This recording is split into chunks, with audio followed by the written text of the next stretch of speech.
चलो देखते हैं मनुस्मृति कहां है। अरे ये तो मनुस्मृति है, लेकिन टीवी पर पोगो चल रहा है। रिमोट उठाता हूं। ठीक है, वीडियो बनाते हैं। डियर राहुल गांधी उर्फ द राहुल द विंसी, आप और आपकी मम्मा जी पढ़ते तो बाइबल है, लेकिन ज्ञान मनुस्मृति पर क्यों दे रहे हैं? कभी धोखे से भी मनुस्मृति उठाकर देखी है, या फिर देखी भी है कभी? मनुस्मृति कहती है कि कन्या का अविवाहित रह जाना बेहतर है, लेकिन उसका विवाह किसी गुणहीन पुरुष से नहीं किया जाना चाहिए। नारी सशक्तिकरण के लिए इससे बेहतर समझ आप रखते हैं राहुल गांधी? मनुस्मृति कहती है कि शारीरिक परिपक्वता के बाद ही, निर्धारित अवधि तक प्रतीक्षा करने के बाद ही लड़की का विवाह होना चाहिए। उस जमाने में यह उम्र 17 वर्ष थी। बाल विवाह के विरुद्ध इससे बेहतर कोई प्रमाण है आपके पास? जय श्री राम मित्रों, मैं रेवा द्विवेदी अपने चैनल पर आप सबका स्वागत करती हूं।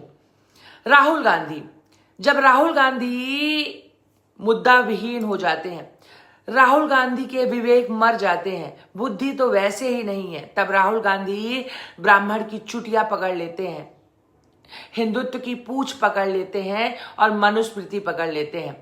मैं पूछना चाहती हूं राहुल गांधी से कि राहुल गांधी, आपको पता भी है कि मनुस्मृति का गत्ता कैसा दिखता है? गत्ता माने कवर।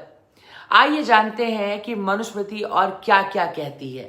देखिए, मनुस्मृति कहती है, विंदेत सदृशम पतिम, कन्या अपने योग्य पति का स्वयं वरण करे। यदि अभिभावक विवाह नहीं कराते और कन्या स्वयं पति चुन ले, तो ना कन्या किसी पाप या किसी अपराध की भागी होगी और ना वह पुरुष जिसे वह चुनती है। स्वेच्छा और कंसेंट को इससे बेहतर परिभाषित कर सकते हैं आप राहुल गांधी? पुत्रेण दुहिता समा, पुत्री पुत्र के समान है। स्त्री पुरुष समानता के लिए मनुस्मृति से बेहतर कुछ ला सकते हैं आप? कुरान या बाइबल लेकर आइए और देख लीजिए। स्वयं डॉक्टर अंबेडकर ने बुढ़ापे में मनुस्मृति का लोहा माना। उत्तराधिकार वाले विषय को लेकर मनुस्मृति माता की निजी संपत्ति को अलग से मान्यता देती है और उसे अविवाहित पुत्री का भाग बताती है। परिवार में महिलाओं को सशक्त रखने के लिए इससे बेहतर कोई व्यवस्था अब तक आई? क्या आप लेकर आ सकते हैं अगर आपकी सरकार बनी तो? बल, दबाव या जबरन नियंत्रण से स्त्रियों को सुरक्षित नहीं रखा जा सकता। विश्वसनीय पुरुष भी उन्हें कैद नहीं रख सकते। आत्मनामात्मना यास्तु रक्षेस्तः सुरक्षिता, मतलब जो स्त्री अपने विवेक से अपनी रक्षा करती है वही सुरक्षित है। बाहरी निगरानी से ऊपर विवेक को रखा गया है। स्त्रियों को विवेकी माना गया है। इससे अधिक सम्मान देते हैं आप स्त्रियों को? आपने तो अपनी बहन तक को चुनावी राजनीति में खुद के 2 दशक बाद उतारा। कभी आपने उनका कंसेंट लिया? प्रियंका गांधी की क्या चाहती हैं? धन के देखभाल एवं प्रबंधन के लिए मनुस्मृति में स्त्रियों पर विश्वास जताया है। राजा को मनुस्मृति आदेश देती है कि ऐसी स्त्रियों की रक्षा करें जिनके पति बाहर हैं, जिनका परिवार प्रभावशाली नहीं है, जो बीमार है या जिनके पति या पुत्र नहीं है। अगर कोई संबंधी भी किसी स्त्री की संपत्ति हड़पता है तो उसे चोर मानकर दंड देने को कहा गया है। इससे अधिक परवाह आपको है स्त्रियों की? पति को आदेश है कि बाहर जाने से पहले पत्नी की आजीविका की व्यवस्था करके जाए। अब ये मत कहिएगा कि पत्नी खुद नहीं कर सकती क्या। आगे ये भी लिखा है कि पति ना करे तो स्त्री खुद, अगर पति ना करे तो स्त्री खुद सम्मानजनक कार्यों के जरिए कमाए। आत्मनिर्भरता के लिए इससे बेहतर नियम बना लेंगे आप। राहुल गांधी आपसे ना हो पाएगा, ऐसे आपको पप्पू नहीं कहा जाता। धार्मिक कार्य पति पत्नी साथ मिलकर करें, पत्नी के बिना कोई अनुष्ठान पूरा नहीं होता, ऐसा कहती है मनुस्मृति। हमारे यहाँ पत्नी को बेगम नहीं अर्धांगिनी कहा गया है। यहीं से निकला है आधी आबादी, पूरे 50% उतना ही जितना पुरुष का हिस्सा, 50-50 इससे अधिक सटीक तरीके से बराबरी का संदेश दे सकते हैं आप। बताइए, राहुल गांधी आपको बहुत ज्ञान है मनुस्मृति का। एक दूसरे के प्रति वैवाहिक जीवन में भी दोनों की जिम्मेदारियां हैं। मनुस्मृति कहती है कि ना स्त्री और ना ही पुरुष वैवाहिक मर्यादा का उल्लंघन करें। इसमें क्या जोड़ देंगे आप क्रांतिकारी कहलाने के लिए? क्या जोड़ेंगे आप क्रांतिकारी कहलाने के लिए? कुछ बाकी है क्या?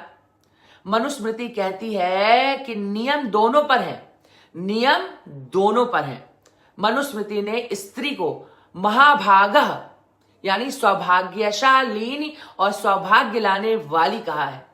मनुस्मृति ने स्त्री को पूजार्ह यानी सम्मान की अधिकारी कहा है। मनुस्मृति ने स्त्री को गृहदीप्तः घर को प्रकाशित और प्रसन्न करने वाली कहा है। परिवार के सुख का आधार कहा है। गृहस्थ जीवन का प्रत्यक्ष आधार कहा है। अब जिसने परिवार नामक संस्था को खत्म करने का लक्ष्य ले रखा हो, उसे ये सब बुरा लगेगा ही। वो पूछेगा कि स्त्री परिवार के सुख के लिए तिनका भी क्यों खिलाए। वो ये नहीं पूछेगा कि मनुस्मृति ने पुरुष को भी स्त्री के भरण पोषण की जिम्मेदारी दी है, जिम्मेदारी उठाने को क्यों कहा है।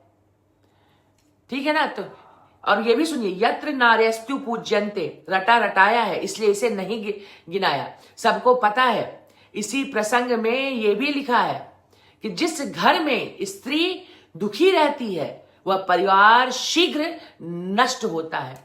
यानी परिवार की स्थिति का पैमाना यह तय कर दिया गया है कि उसमें पैमाना तय किया गया है कि उसमें महिलाओं को प्रसन्न रखा जा रहा है या नहीं। लेकिन नहीं, गाली तो केवल मनुस्मृति को ही पड़ेगी। हाँ बच्चे, कुरान और बाइबल का नाम तो आप ले नहीं सकते, आपकी औकात ही नहीं है, आपके पिछवाड़े में दम ही नहीं है। देखिए, राहुल गांधी आज स्त्रीवादी बने हैं। काश मनुस्मृति पढ़ लिया होता कम से कम।